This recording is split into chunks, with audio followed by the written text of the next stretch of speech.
It's game time, folks. Your Seattle Seahawks set to take on the Tennessee Titans in preseason week number 2. These two teams very familiar with each other. Not only did they play last year in the regular season on Christmas Eve, but they've been involved in joint practices on Wednesday and Thursday. Now we'll get a look at how the two stack up in live game action. The starters for the Seahawks not likely to play much, if any at all, according to Mike Macdonald. And with that, the Titans are slightly favored, a 1.5-point favorite. The over-under set at 35.5 for this one. If you want the Seahawks to beat the Titans, I know it's a preseason game, but we want to win every time the Seahawks take the football field. I don't care if it's Pop Warner, if it's the playoffs, regular season, preseason, whatever it may be. We want a Seahawks W. Spam the like button. Hit the like button. Don't jinx it. If you want a Seahawks win today, do your part. If we get 500 likes, that guarantees victory. Don't jinx it. Don't be the reason why the Seahawks don't win because you didn't like today's video. Do your part. We'll get started with today's show. What to watch for? Number one, let's start with Sam Howell. More Sam Howell, folks. Sam Howell got his first start with the Seattle Seahawks last week after an up-and-down training camp. And to his credit, he did a really nice job last week. He impressed, and in particular, I liked what I saw from him in his running ability, his way to escape pressure and be on the move. I was impressed with what he did, and that's totally different than what we see from Geno Smith. Geno's not a mobile quarterback. Sam Howell is. And especially with the concerns on this offensive line, I thought it was a nice asset that Sam Howell brought to the table. Sam Howell had this to say on his running ability that he brings to this Seahawks team. I think that's definitely something that I've always kind of done my whole career is, especially on third down, is I can try to make some plays with my feet. I think that's just a part of my game. It's something that whenever I'm out there, I'm going to try to use, especially on third down, especially when they're playing man coverage. When they're playing man coverage, there's a lot of room to run the ball for the quarterback. When we get man coverage, obviously trying to throw the ball first, but I know there's good opportunities to run the ball as well. The numbers from Sam Howell last Saturday included 16 completions on 27 attempts for 130 yards and a touchdown. And personally, I think he shut down any discussion of a competition for that QB2 spot. P.J. Walker didn't play that great, although he didn't get to play with the twos like Sam Howell did. But Sam Howell showed me enough where he's not replacing Geno anytime soon, but he's not getting passed up by P.J. Walker either. Let's see him play consistently. Let's see more of that running ability and pick up from where he left off last week. Let's ask you now, will Sam Howell be the Seahawks QB2? Do you agree with me, or do you think it's somebody else like P.J. Walker? Weigh in, let us know. Y for yes, in for no. Is Sam Howell the QB2 or not? We will be live on Saturday night for the Seahawks matchup against the Tennessee Titans. Our coverage begins with an hour-long pregame show at 3 p.m. Pacific time. We'll be live for the entire game. Myself, Big Tex. You will not want to miss it right here on Seahawks Today. We'll have post-game coverage to follow as well. Join us coming up on Saturday, 3 p.m. Pacific time, right here on Seahawks Today. Subscribe now, youtube.com/Seahawks TV. Sub for dubs. You want that win? Sub it up. Number 2 on our list of what to watch for the Seahawks. Let's talk about the RB3 battle. And you look at the guys that the Seahawks have here. Kenny McIntosh, his second year, didn't see pretty much any of him as a rookie in 2023 as he was banged up. 7th-round pick out of Georgia. And then you got George Holani, the undrafted free agent running back out of Boise State. Both of them had good showings last week in the win against the LA Chargers of what they were able to do in the run game. And we've heard Ryan Grubb say previously that he wants his running backs to be good receiving backs, to be able to be used in the screen passing game as the Seahawks are looking for their third down back options. And both these guys look like they're capable of potentially filling that role. And you may be saying, well, Kenny McIntosh hasn't done anything to lose that RB3 job. Well, in joint practices this week, George Holani got first-team reps. Kenny McIntosh did not. This is going to make for some tough decisions. Are the Seahawks carrying 3 running backs? Are they carrying 4 running backs? And will it be these two? And who is going to get that number 3 spot? Field goals wrote this on the situation. Stats don't tell the story of blocking and pass protection. These things were a bit of a concern for George Holani coming out of Boise State, but he held up the defense just fine.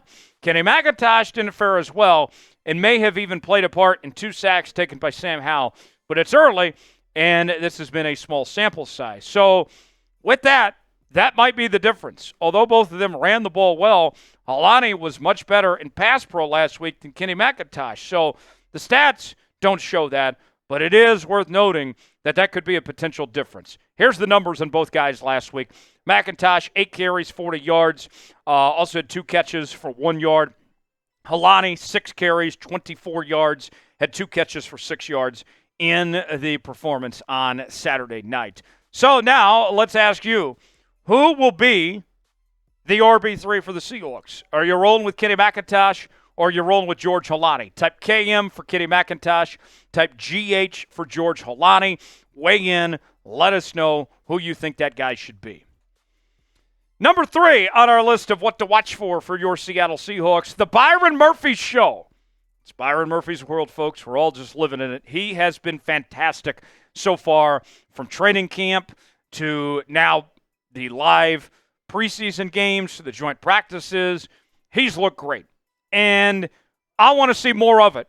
I want to see Byron Murphy continue what he started and prove why he believes he should be a starter week 1 for this Seahawks team. And we've told you previously, we'll continue to reiterate, Mike Macdonald was pretty hard on Byron Murphy throughout the offseason and has pushed the hell out of him. And now we're seeing Mike Macdonald give Byron Murphy his flowers, which kind of shows you how well Byron Murphy is performing when Mike Macdonald's been tough on him the way he has. Macdonald said this on Murphy last week. Yeah, it was great to see him make a couple plays, first game action. He was all juiced, and the guys were excited for him, so that was cool to see. He had a tackle for loss last week, also a tackle, made a difference in the run defense. It was a very good outing for Byron Murphy. Let's see more of it this week. Today's show is sponsored by BetUS. BetUS, the place to go for our sportsbook partner here at Chat Sports. If you go to chatsports.com/bet, enter promo code Seahawks125, you will get a 125% deposit bonus on your first deposit. The odds for this game on Saturday, the Titans, a 1.5-point favorite. The over-under set at 35.5. Get your predictions in now. Are you going with the Seahawks or are you going with the Titans? What bet are you making? Type S for Seahawks. Type T for Titans. Let us know who you got in the comments section here on today's show. Up next on What to Watch For, let's talk Kobe Bryant now. Kobe Bryant's next step. Kobe Bryant started his career with the Seahawks as a corner, made the transition to safety last year, and was banged up for most of the season. And this has been a process for him, learning this safety position. And last week was the first time we finally saw Kobe Bryant play the safety position really well. I loved seeing him get in on that action, and he's not replacing Rayshon Jenkins or Julian Love anytime soon, nor should he. But we know Mike Macdonald wants to run 3 safeties, and he's making a strong case for why he should get involved, of why they shouldn't go sign another safety, that they should play him as that number 3 safety in those 3 safety sets. Kobe Bryant had this to say on the move to the safety spot.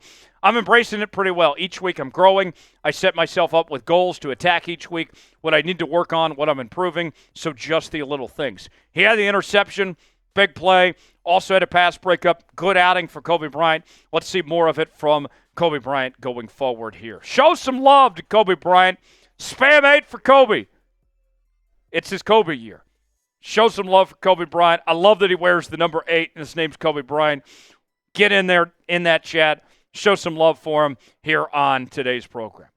Last on our list of what to watch for your Seattle Seahawks in their preseason game on Saturday against the Titans is Derek Hall and Derek Hall's progression. Derek Hall did not show you anything as a rookie in 2023. And now, throughout training camp, he's taken some huge steps forward. And last week was a solid outing.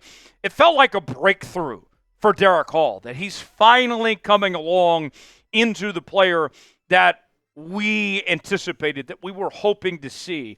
And you look at the edge rusher spot. Draymond Jones is now a part of the mix, joining Uchenna Nwosu and Boye Mafe. Darrell Taylor, we've seen a lot of rumblings about him potentially being moved here. There's a big chance for Derek Hall to have a significant role. And if he keeps playing like he's been playing, then you're looking at a good shot for him to be a part of that rotation and be a key contributor there to the Seahawks pass rush and more. Derek Hall had this to say recently on gearing up for year number 2 here with the Seahawks. He said, I feel like everything that I want to do is going to fall into place. As far as the defense goes with this scheme, I don't think there's a limit. I think Mike does a pretty good job of putting everybody in position to be successful, to go out and make plays and play 12 as one. That's our motto around here, 12 as one, and be one cohesive group and go out and do whatever it takes to win. So he's clearly got the right mindset. I love the whole 12 as one thing. Last week, 5 tackles, 1 tackle for loss, 1 sack. When we were on the watch party last week, me and Smitty, I think we both jumped out of our seats when Derek Hall had that sack. Like, finally something. Let's see more of it. Predict the score. What's it going to be? I think we're looking at a low-scoring game as these preseason games go.